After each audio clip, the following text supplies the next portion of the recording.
বিহালীৰ কহিয়াৰবাৰী বৰগাং নৈ চাপৰিও অবৈধ দখলকাৰীৰ কবলত পৰিছে। সিলিং চৰকাৰী ভূমি দখল কৰি সাজিছে তেওঁলোকে ঘৰ। অবৈধ দখলকাৰীৰ বিৰুদ্ধে প্ৰশাসনক অৱগত কৰিছে স্থানীয় ৰাইজে। প্ৰশাসনে দখলকাৰীৰ বিৰুদ্ধে ব্যৱস্থা নোলোৱাৰ অভিযোগ।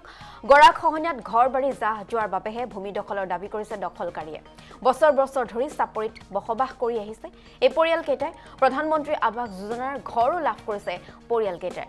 আৰু অতি শীঘ্ৰে প্ৰশাসনক পৰিয়ালকেইটাক উচ্ছেদৰ দাবী কৰিছে খিলঞ্জাই। কিছু দৃশ্যাংশ আপোনালোকক দেখুৱাইছো। এয়া হৈছে বিহালীৰ দৃশ্যাংশ। বিহালীৰ কুহিয়াৰবাৰীৰ বৰগাং নৈ চাপৰি পৰিছে অবৈধ দখলকাৰীৰ কবলত। স্থানীয় ৰাইজ এতিয়া চিন্তিত হৈ পৰিছে, যাৰ বাবে প্ৰশাসনক জনাইছে সকলো কথা বা প্ৰশাসনক দেখুৱাইছে, কিন্তু প্ৰশাসনে এতিয়ালৈকে কোনো ধৰণৰ ব্যৱস্থা গ্ৰহণ কৰা নাই। ইয়াৰ উপৰিও গাঁও বুঢ়াকো সকলো কথা অৱগত কৰোৱা হৈছে যদিও গাঁও বুঢ়াও কোনো ধৰণৰ গুৰুত্ব দিয়া নাই। আৰু এই অবৈধ যিসমূহ দখলকাৰী, সেই দখলকাৰীয়ে ইতিমধ্যে মন্তব্য কৰিছে যে তেওঁলোকে গৰাখহনীয়াত সকলো ঘৰ-বাৰী হেৰুৱালে, যাৰ বাবে তেওঁলোকে সেই স্থানত কিছুদিনৰ বাবে বসবাস কৰিছে। কিন্তু এই লোকসকলে প্ৰধানমন্ত্ৰী আৱাস যোজনাৰ ঘৰো লাভ কৰাৰ এক অভিযোগ উত্থাপন হৈছে।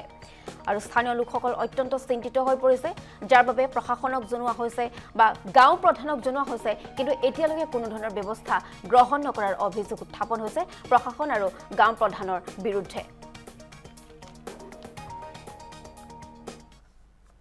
আৰু এই জেগাত মোৰ জন্ম আজি বাৰ্ডাটা হিচাপে 50 বছৰ ক্ৰছ কৰিছোঁ।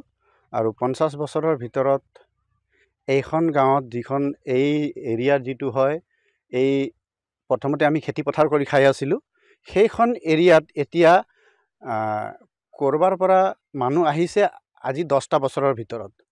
10টা বছৰৰ ভিতৰত 2 ঘৰ 3 ঘৰ আহি পেলাই এতিয়া 5-6টা ঘৰ হৈছে চাগে, সেইখিনি হৈ আছে এতিয়া। কিন্তু এই এলেকাটো খুব সম্ভৱ মই জনাত চৰকাৰীভাৱে আছে কিজানি, ৰেভিনিউ নাই, ব্যক্তিগত ৰেভিনিউ নাই কাৰো, ম্যাদী পট্টা নাই কাৰো।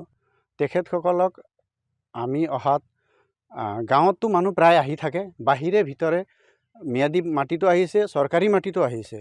যেতিয়া চৰকাৰী মাটিত আহি পেলাই তেখেতসকলে বহিছে, তেখেতসকলে কি পৰ্যায়ত বহিছে আৰু তেখেতসকল ক'ৰ পৰা আহিছে আমি জনাত কিন্তু 10টা বছৰৰ ভিতৰত তেখেতসকল ইয়াত আহিছে।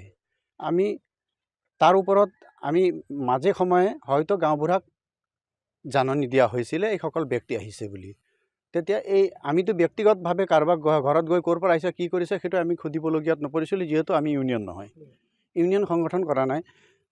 আমাৰ সম্প্ৰদায়সকলৰ পৰা আহি যেতিয়া আমি ইয়াত বসতি কৰি আছিলোঁ, আমাৰ ইয়াত মুছলিম সম্প্ৰদায়ৰ মানুহ খুব কম আছিলে, যিহেতু ভাৰতীয়সকল আছে ইয়াত, আমাৰ ভাৰতীয় মুছলিমসকল আছে।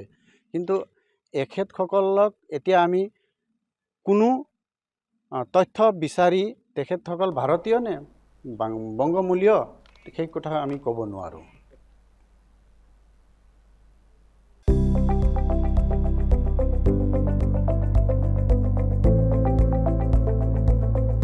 NB নিউজ, সহজ সৰল ভাষাত নৱভাৰতৰ কথা।